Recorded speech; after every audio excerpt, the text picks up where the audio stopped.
মনোনয়নপত্র দাখিল করলেন বর্ধমান দুর্গাপুর লোকসভা কেন্দ্রের বিজেপি প্রার্থী দিলীপ ঘোষ। মনোনয়নপত্র দাখিলের উদ্দেশ্যে শহর বর্ধমানের মেহেদিবাগানের জোড়া মন্দির থেকে কার্জন গেট পর্যন্ত বিজয় সংকল্প যাত্রা কর্মসূচিতে সামিল হন দিলীপ ঘোষ। পরে বর্ধমানের জেলাশাসকের অফিসে গিয়ে মনোনয়নপত্র পেশ করেন। বিজয় সংকল্প যাত্রা কেন্দ্রিক বর্ণাঢ্য শোভাযাত্রায় প্রার্থী দিলীপ ঘোষ ছাড়াও সামিল হয়েছিলেন বিজেপি নেতা রাহুল সিনহা, পাশাপাশি বহু কর্মী সমর্থকেরা।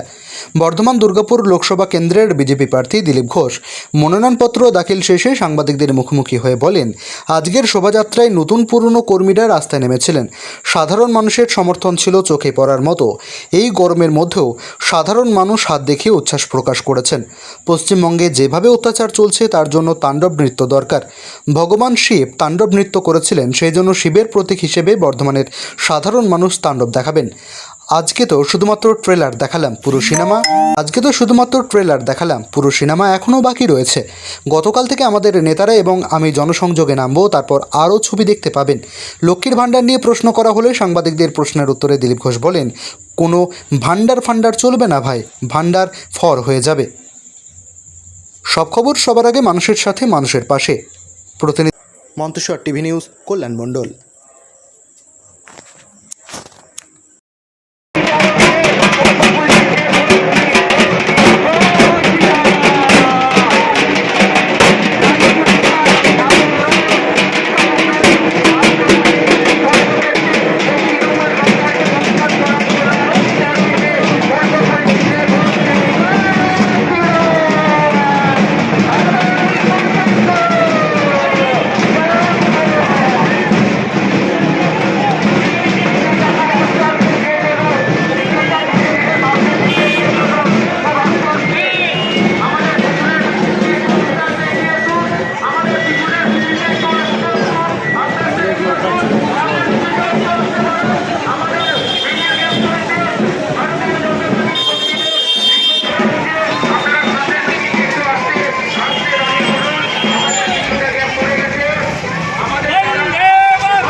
ভাই এক মাস আমরা কোনো রাজনৈতিক গতিবিধি করিনি, কেবল সামাজিক ধার্মিক কার্যক্রমে আমি লোকের সঙ্গে দেখা করতে গেছি, পয়সাও খরচ করিনি। কিন্তু আজকে যেহেতু নমিনেশন বিধিবদ্ধ ভাবে আমি প্রার্থী হিসাবে পার্টির তরফ থেকে নমিনেশন করব, সেই জন্য আজকে আমরা এখানে একটা পথ রোড শো করেছিলাম। আমাদের বিধানসভাগুলো থেকে প্রায় 5টা বিধানসভার, বর্ধমান এদিকে 4টে এবং গলসি নিয়ে আমাদের কর্মীরা এসেছেন এই শোভাযাত্রায় অংশগ্রহণ করতে। 1 ঘন্টা আমরা रोड शो করলাম। জাস্ট ট্রেলার, ये तो पहली झांकी है, पूरी फिल्म बाकी है। जय श्री राम। तो आज কর্মীরা প্রথমবার রাস্তায় নামলেন। আমরা জানি প্রচন্ড গরম, রোদ্দুর। আমার বরিষ্ঠ, আমার আগে যিনি সভাপতি ছিলেন মাননীয় রাহুল দাও আজকে আশীর্বাদ দেওয়ার জন্য আমার সঙ্গে এসেছেন। এছাড়া আমার বহু পুরনো পার্টির নেতা সব সঙ্গে থেকেছেন। ভারতীয় জনতা পার্টি একটা পরিবার হিসেবে লড়াই করি। বড়দের আশীর্বাদ, ছোটদের উৎসাহ নিয়ে আমরা লড়াই করব। আর আজ বর্ধমান টাউনের লোক যেভাবে রেসপন্স করেছেন, বাস দাঁড়িয়ে গেছে, গাড়ি দাঁড়িয়ে গেছে, ড্রাইভার, প্যাসেঞ্জার, দোকানদার, খরিদ্দার, নির্মাণ কর্মী 5 তলা থেকে হাত দেখাচ্ছে, মিউনিসিপ্যালিটি স্টাফ, আমি দেখলাম কোনো বাড়ি নাই, কোনো জায়গা নেই যেখানে মানুষ নাই, রাস্তার দুই দিকে। এতে বোঝা যাচ্ছে বর্ধমানে বিজেপিকে সর্বোচ্চ ভোটে এনারা জিতাবেন। পশ্চিমবাংলার মধ্যে 1 নম্বর সিট হবে বিজেপি, এটা জিতবে।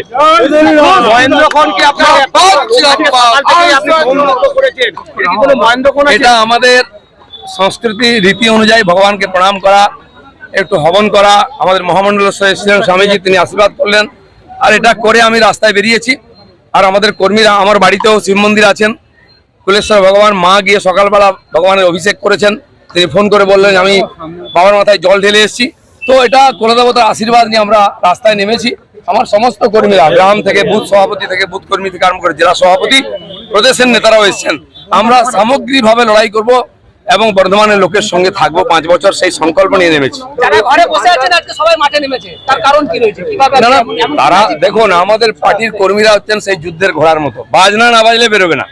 বাজনা বেজেছে, তাল ঠুকছে, ময়দানে নেমে পড়েছে। আমিও তার দিন ছিলাম অপেক্ষায় যে ওরা সুযোগ খুঁজছিলেন, দিল্লিতে নমিনেশনটা করুক, তারপরে দেখাবো খেল। পশ্চিম মেদিনীপুরের পর বর্ধমান দুর্গাপুর মনক্ষুণ্ণ যেটা ছিল সেটা কি কোনো মনুক্ষণ নাই। দার্জিলিং বললেও দিলীপ ঘোষ লড়তো এবং জিততো, কারণ আমার পার্টির লক্ষ লক্ষ কর্মী আমার সঙ্গে আছেন, তারা পদ্মফুলকে মোদীকে জেতাবেন। লক্ষ্মীর ভান্ডারকে মোকাবিলা করবেন কিভাবে? দিদি বলছে লক্ষ্মীর কোনো ভান্ডার ফান্ডার চলবে না ভাই, ভান্ডার ফোড় হয়ে যাবে, দেখে নিন। চল শুভেন্দু ভাই, এই পরে, পরে। লক্ষ্মীবাজারের জায়গা কিনে দেখতে আজ 3টায় পার্টি অফিসে আসুন, প্রেস যান না।